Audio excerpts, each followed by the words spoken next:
रविवार रवि प्रदोष की पूजा कैसे की हमने। तो आइए भक्तों देखें। पहले मिट्टी के शिवलिंग बनाए, फिर जल चढ़ाया। इसमें 5 चीजें हैं: दही, दूध, शहद, घी, चीनी। श्री शिवाय नमस्तुभ्यं, श्री शिवाय नमस्तुभ्यं, श्री शिवाय नमस्तुभ्यं, श्री शिवाय नमस्तुभ्यं, श्री शिवाय नमस्तुभ्यं, श्री शिवाय नमस्तुभ्यं, श्री शिवाय नमस्तुभ्यं, श्री शिवाय नमस्तुभ्यं। तो देखिए भक्तों, ये छोटे से नंदी हैं हमारे, ये शिवलिंग है, ये जलाधारी है। इसमें से बूंद बूंद करके पानी टपकता है। और आज रवि प्रदोष है, इसलिए हम शाम को रवि की प्रदोष की पूजा कर रहे हैं। तो आइए भक्तों, अब इनका स्नान हो गया है भोले बाबा का। अब हम उनको चंदन, अक्षत सब कुछ लगाएंगे। ये है श्री शिवाय नमस्तुभ्यं, श्री शिवाय नमस्तुभ्यं, श्री शिवाय नमस्तुभ्यं, श्री शिवाय नमस्तुभ्यं, श्री शिवाय नमस्तुभ्यं, श्री शिवाय नमस्तुभ्यं। तो ये 3 उंगलियों से चंदन लगाया जाता है। ए गजानन गणेश जी का स्थान, ए कार्तिकेय जी का, ए अशोक सुंदरी का, ए माँ पार्वती का हस्तकमल। श्री शिवाय नमस्तुभ्यं, श्री शिवाय नमस्तुभ्यं, श्री शिवाय नमस्तुभ्यं, श्री शिवाय नमस्तुभ्यं, श्री शिवाय नमस्तुभ्यं, श्री शिवाय नमस्तुभ्यं। जय भोले बाबा, जय शिव शंकर, जय नंदी बाबा। श्री शिवाय नमस्तुभ्यं। अब हम चावल चढ़ाएंगे।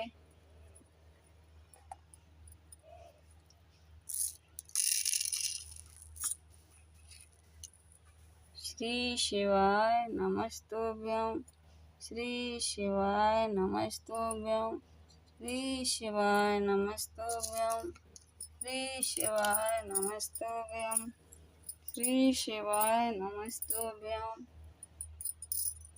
अब फूल चढ़ाएंगे। ये अपराजिता का फूल है, मेरे पास में ही सब कुछ मिल जाता है। ये बेलपत्र है, ये पूजा की थाली है। बेलपत्र में चंदन लगा लें। श्री शिवाय नमस्तुभ्यं, श्री शिवाय नमस्तुभ्यं।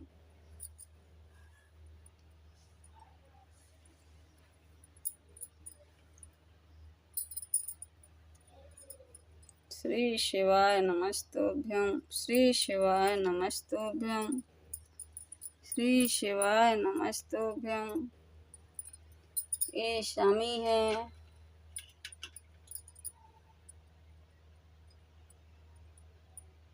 ये दूबा है। भोले बाबा को सब कुछ चढ़ता है। भोले बाबा भोले ही हैं बिल्कुल, उन्हें तो सब कुछ चढ़ता है।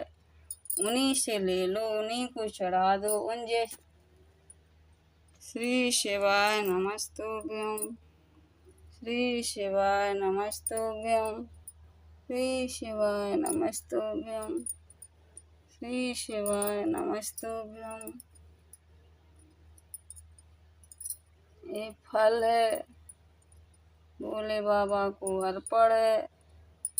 जय शिव शंकर।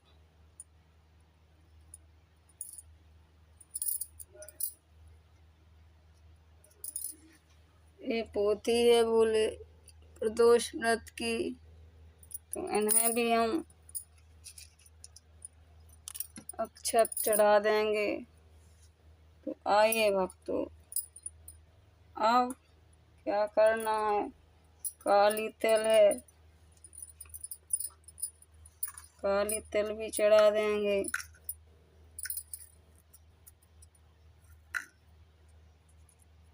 ये काली तिल है। जय भोले बाबा, जय शिव शंकर।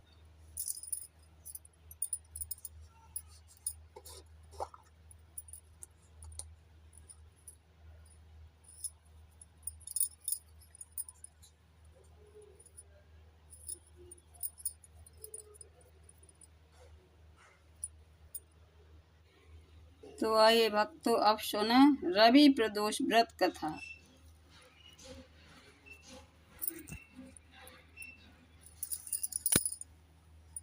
रविवार के दिन प्रदोष हो तो शिव जी के साथ साथ सूर्यदेव की पूजा करें। दिन भर निराहार रहकर सूर्यदेव की पूजा करें। सूर्य का पूजन सूर्य डूबने से पहले ही कर लें।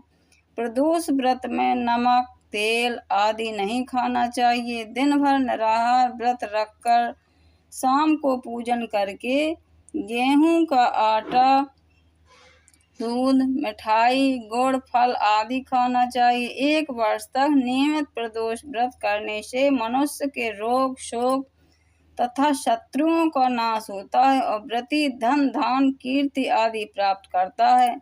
एक बुढ़िया रविवार के दिन हमेशा घर को गाय के गोबर से लीपती तथा सायंकाल से पहले ही पूजा करती तथा पकवान एवं फलों से नैवेद्य लगाती और स्वयं प्रसाद खाती थी। इससे शिवजी और सूर्यदेव उस बुढ़िया के ऊपर प्रसन्न हो गए। उसके पास किसी भी प्रकार की कमी न रही।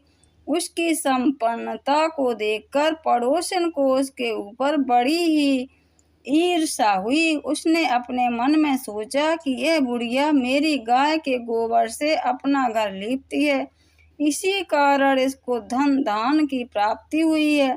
अतः उसने अपनी गाय को घर के भीतर बांधना प्रारंभ कर दिया। इस कारण उस बुढ़िया को अगले रविवार को गोबर न मिला। उसने अपना नियम भंग जानकर बहुत ही चिंता की और बिना कुछ भोजन बनाए खाए ही सो गई। रात में भगवान ने उस बुढ़िया को स्वप्न में कहा कि तुम्हें आज गोबर नहीं मिला है, जिससे तुम बहुत दुखी हो। अतः तुमको एक ऐसी गाय देता हूँ जिससे तुम्हारे सभी कष्ट दूर होंगे और मनोकामनाएं पूर्ण होंगी। सुबह उस बुढ़िया ने देखा कि एक आंगन में अपने बछड़े के साथ एक सुंदर गाय खड़ी है। बुढ़िया को स्वप्न की बात याद आ गई और उसने बड़ी ही प्रसन्नता से गाय को ले जाकर बाहर बांधा। बुढ़िया की गाय को देखकर पड़ोसन को और अधिक ईर्ष्या हुई। वह गाय सोने का गोबर करती थी। यह देखकर पड़ोसन और अधिक आश्चर्य करने लगी। उसने इस गोबर को उठाकर उसकी जगह अपनी गाय का गोबर दे देती थी। तब भगवान ने सोचा, इस प्रकार तो बुढ़िया को कुछ भी लाभ न होगा। अतः एक दिन उन्होंने जोर से आंधी चलाई एवं जल वृष्टि की, जिससे उस बुढ़िया ने गाय को घर के भीतर बांधा और दूसरे दिन प्रातः से घर के अंदर ही बांधना शुरू कर दिया। तब तो पड़ोसन ने अपना लाभ न देखकर राजा से शिकायत की कि उस बुढ़िया के पास एक गाय है जो सोने का गोबर करती है, अतः आप उसे ले लो और प्रजा का पालन करें। राजा को यह बात जच गई। उसने उस बुढ़िया की गाय मंगवा ली, किंतु भगवान की कृपा से उस दिन गाय ने सोने का गोबर न करके साधारण गोबर ही किया। तब राजा ने उस बुढ़िया को बुलाकर पूछा कि क्या तुम्हारी गाय वास्तव में सोने का गोबर देती है? तब बुढ़िया ने कहा कि महाराज, मैं प्रत्येक रविवार को घर लीपती हूँ, भगवान की पूजा करती हूँ, उससे मुझे ऐसी गाय प्राप्त हुई है जो सोने का गोबर देती है। पड़ोसन